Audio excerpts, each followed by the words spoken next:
Coming up on City Beat, the new Federal Justice Tower is open after a few delays. We'll take you to the ribbon-cutting ceremony where those in attendance say this gives downtown Las Vegas a whole new dimension. Plus, Dürfelt Senior Center was transformed into a hair salon for a day. Find out why this was such a hot spot for students who wanted to start their school year in style. And as our city continues to grow, some of our animals are fleeing their natural habitats. We'll show you how some Las Vegans have come up with a creative way to put out a new welcome mat.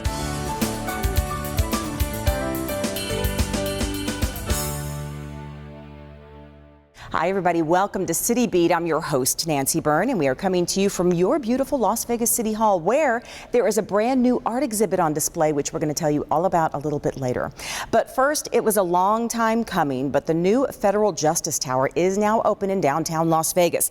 There were several delays over the last couple of years, but everyone who attended the August 18th ribbon-cutting ceremony agreed this adds a whole new element to downtown Las Vegas.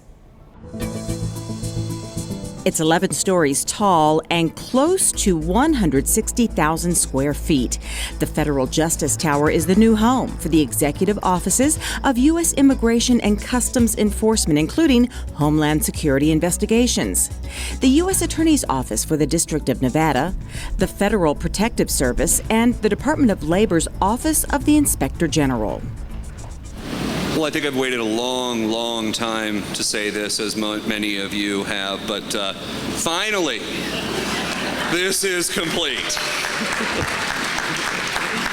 Developer Mark Biagiotti emceed the opening ceremony, explaining when the building was first proposed, it was to be a 5-story building for Homeland Security, but continued to grow and change to become what it is today. But through it all, we maintained our commitment to finish a world-class facility, high security building in what is now clearly the downtown Las Vegas Federal Corridor.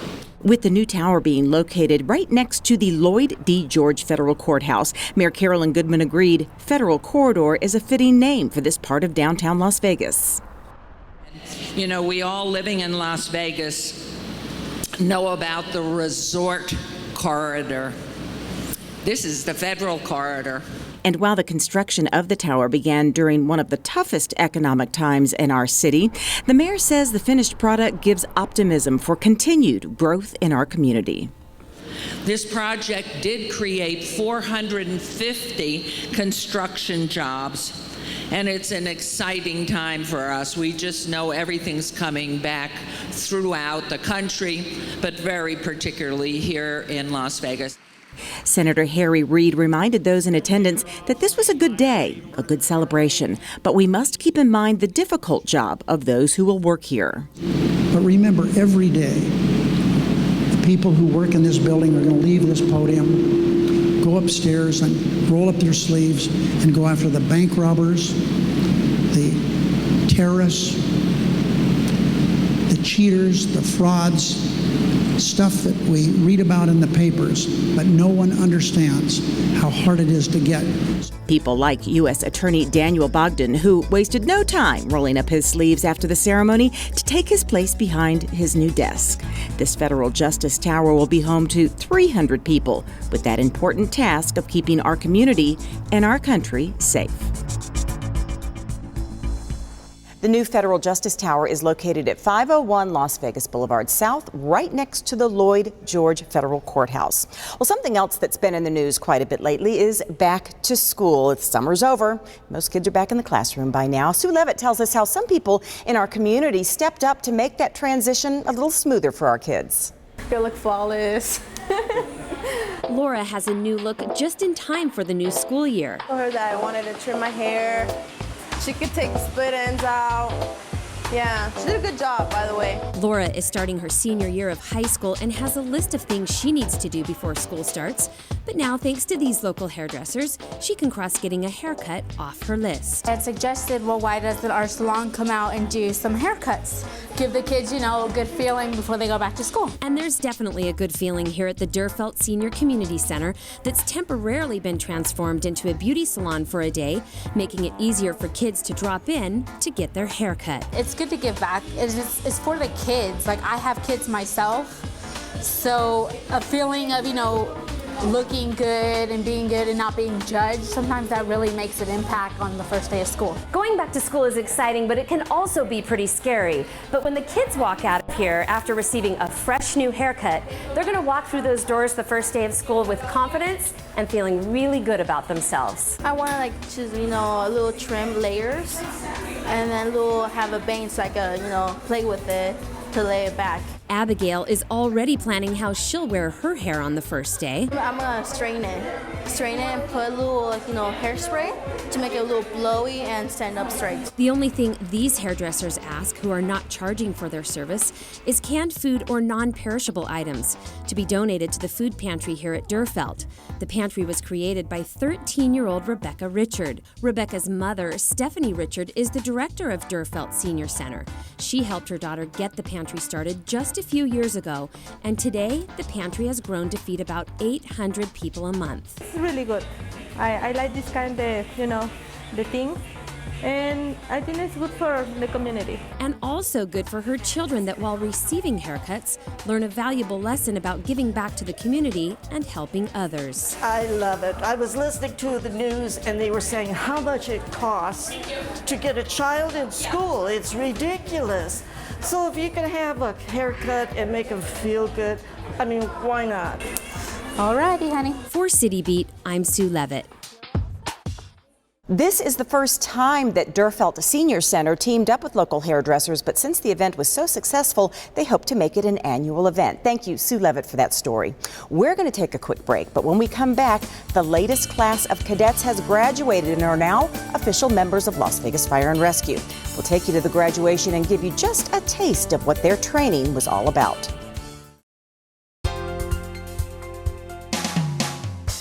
Congratulations to the City of Las Vegas Employee of the Month, Larry Rogers.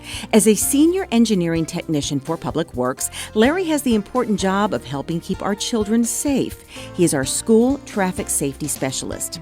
His top priority is making our roads, crosswalks, and traffic signals safer for students and parents as they go to and from school. Most recently, Larry was able to address traffic issues in Ward 6 near the Imagine School on Grand Montecito. Through Larry's efforts, afternoon pickup of students by parents has become much smoother and safer. Larry is an unsung hero working behind the scenes to keep our children safe. Congratulations, Larry Rogers, the City of Las Vegas Employee of the Month.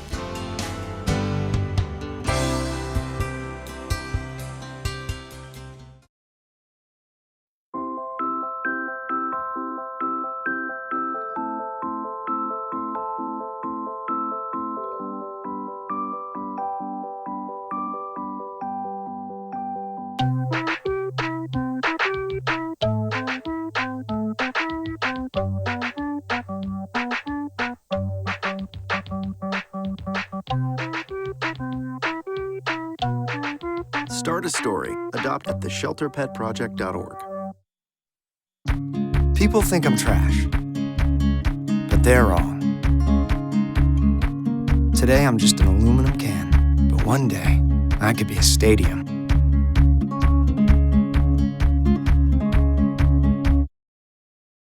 Lafayette, what are you doing?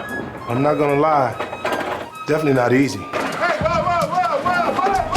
Just gotta get through the day. How do you stop it? Being used to doing something with a cigarette makes it hard doing it without one.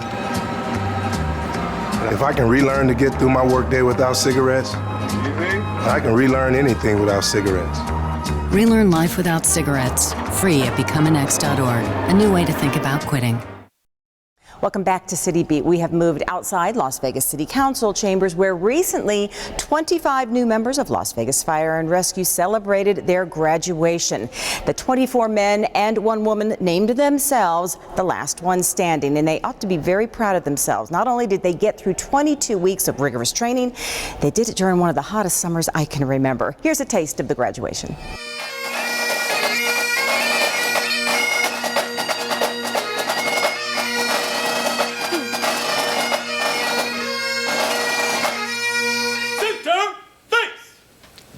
Oh, say, can you see by the dawn's early light what so proudly softly we hailed at the twilight's last gleaming. I'd like to take this opportunity to congratulate the Recruit Academy 2016-2. Congratulations on your awesome accomplishments. Congratulations on the great dedication you've shown to the citizens of Las Vegas and Las Vegas Fire and Rescue. And congratulations to all of you, family members, friends, loved ones who have supported this group and made sure that they accomplish this great goal. Thanks, Simon.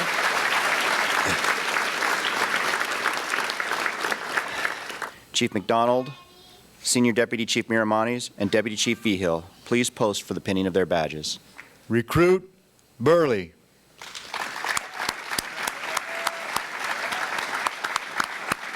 Recruit Eckert.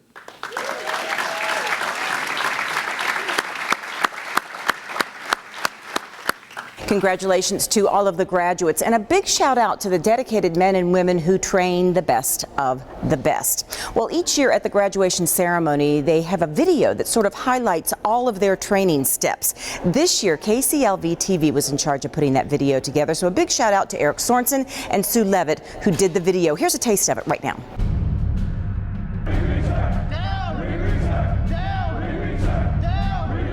You have not shown me one thing yet that indicates you have the capability or the willingness to do any of those things. Perhaps you got another career that you can go to after this one? Sir, no, sir! Let's go, recruits! Let's go! Every step! No gap! Pick it up! Pick it up! Pick it up! We are having 18 weeks of incredible instruction by some of the most dedicated members of the fire service. We get stressed out. We rely on each other, and we go to different places to get through situations. Do you understand? Sir, yes, sir!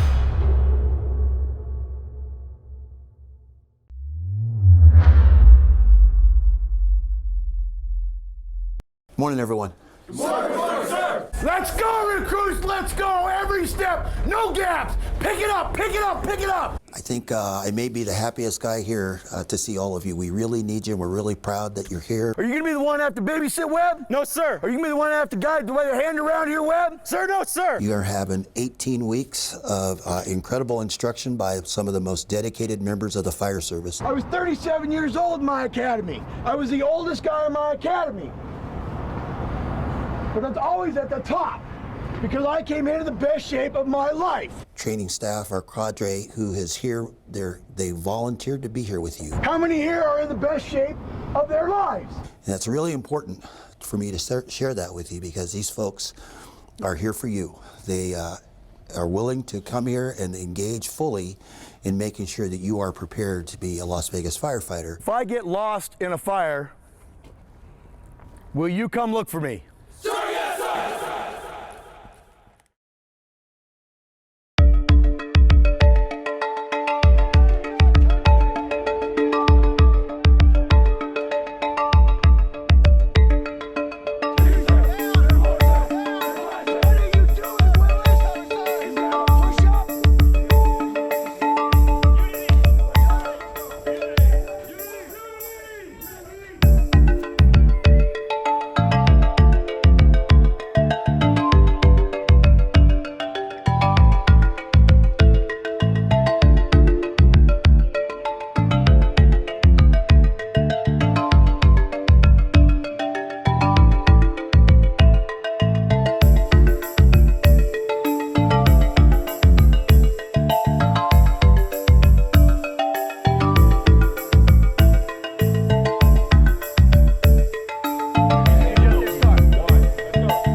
Well, it's time for another break, but when we come back, we're going to take you to a side of Las Vegas few people get to see, beyond the velvet rope and out in nature. Stay with us.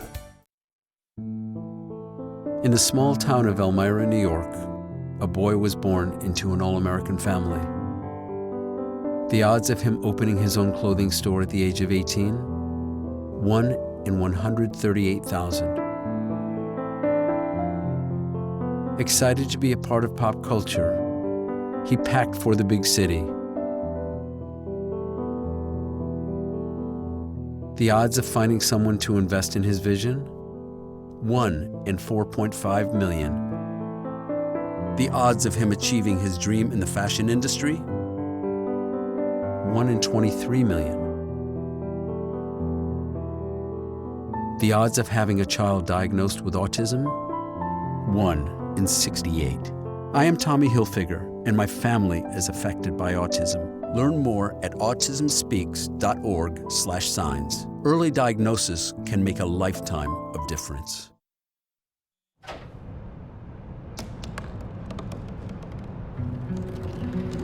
They said I couldn't dream. Called me a piece of trash and swore that's all I'd ever be.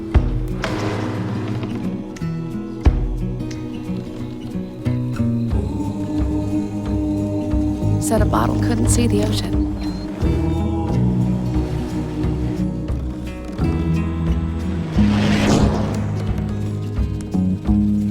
Give up. Go back to the dumpster. But I didn't listen. I made my way.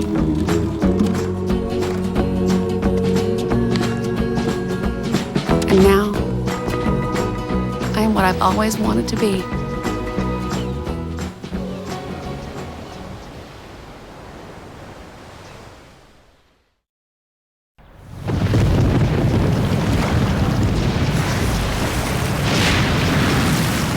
Up to 40% of businesses never recover after experiencing a major disaster.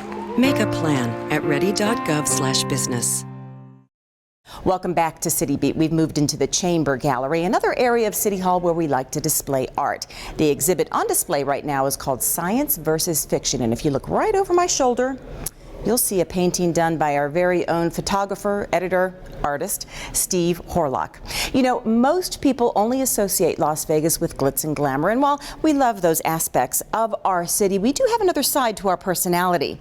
Beyond the neon, there's nature, a fascinating mountain and desert terrain with its own set of stories. Right now, we'd like to share one of those stories with you. As our business and residential areas continue to grow, some of our animals are being forced out of their natural habitat. Fortunately, for at least one of those animals, there is a group of people that make sure when one door closes, another one opens. It's very early on this August morning here in the northwest part of the city, and when you look up, you see a beautiful sunrise. And when you look down, you just might see this rare sight. These are burrowing owls. While most people associate reptiles with the desert, these birds are actually indigenous to our region. Christiana Manville, a biologist with the U.S. Fish and Wildlife Service, says the birds love the outskirts of our city where they find food and ready-made homes for themselves. They use desert tortoise burrows and kit fox burrows. Then in town, we think that maybe the owls are attracted to the edges of town because there's more irrigation and water and hence food. In the summer, they eat mostly insects. But these wide open spaces are narrowing for the owls, not just because of their natural predators, but because of a threat closer to the ground. Construction means progress in many ways, but it also means the displacement of many animals, such as the burrowing owls. They're a species of conservation concern, and so parts of the burrowing owl's range is declining. A lot of it is habitat loss. But thanks to the U.S. Fish and Wildlife's Habitat Restoration Program, these beautiful birds are finding new homes in more remote areas of the city, both on public and private land. Christiana explains how the partnership program works. I have money and technical assistance I can give them to do good things for wildlife. And so in Las Vegas, I did a project at Floydland Park, which is owned by the city of Las Vegas. And then We've also done a project with a local doctor here who's bought property. He's a photographer, is his hobby, and he bought property because he was concerned about the owls. Here on the doctor's property, money from the program was used to put up this fencing to keep off-road vehicles and people from entering, crushing the openings of the burrows, possibly entombing the birds. Volunteers stepped up to do the rest. And this past winter, we installed artificial burrows with the Boy Scouts, and it looks like we installed 4 burrows. It looks like 3 are now being used by owls. She also formed a partnership with another property not too far from this area, Gilcrease Orchard. Here, more artificial burrows were built in 2 separate habitats, and it's been a win-win situation for the birds and the orchard. Since the owls fly at night, and so do moths, and so if you've ever grown tomatoes and you've seen the big tomato hornworms, we don't have that problem here. And I contribute a lot of that to the owls. The benefits that Mark Rubin sees to the crops here at Gilcrease answer that bigger question that sometimes arises. Why is it so important to protect our wildlife? So it's balance, keeping everything in balance. The more species you have, they've evolved together. They each do a job in the community. So really, it's just the wise thing to do. You know, in spite of what some people might think, there's not a battle brewing between those trying to protect our wildlife and the construction industry. In fact, Christiana says anytime she has ever approached a construction crew, they've been very supportive and respectful. By the way, since these burrowing owls are a protected species under federal law, if a bird or any of its eggs are harmed, there's some pretty stiff penalties. For more information, you can go to fws.gov. Well, as we mentioned earlier, there's a brand new art exhibit on display in the lobby of City Hall. They are ceramic sculptures by artist K.D. Matheson. Steve Horlock takes a closer look.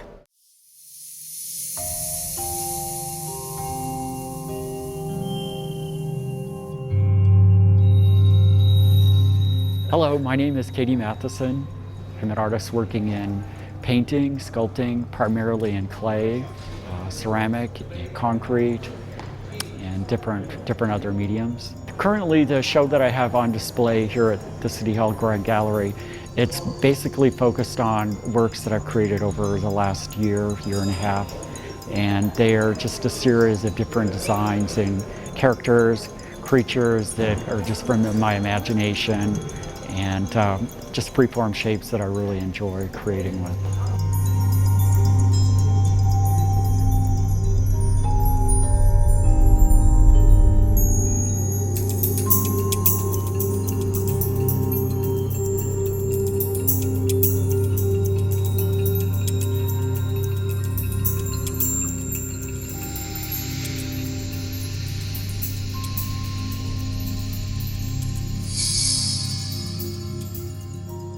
It's hand built. I start with different amounts of clay, working by hand, and creating a basic structure, and then I add different elements to the piece to create, features or figurative elements that turn it into a different type of, character.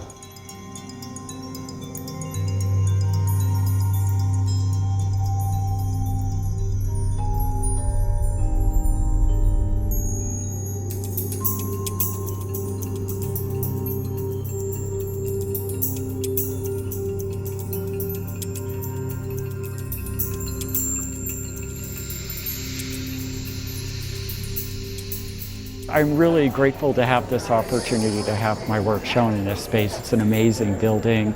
It's filled with lots of light, and the pieces look really fantastic in this space. So I'm really glad about that, and hope that everybody will be able to come and enjoy it.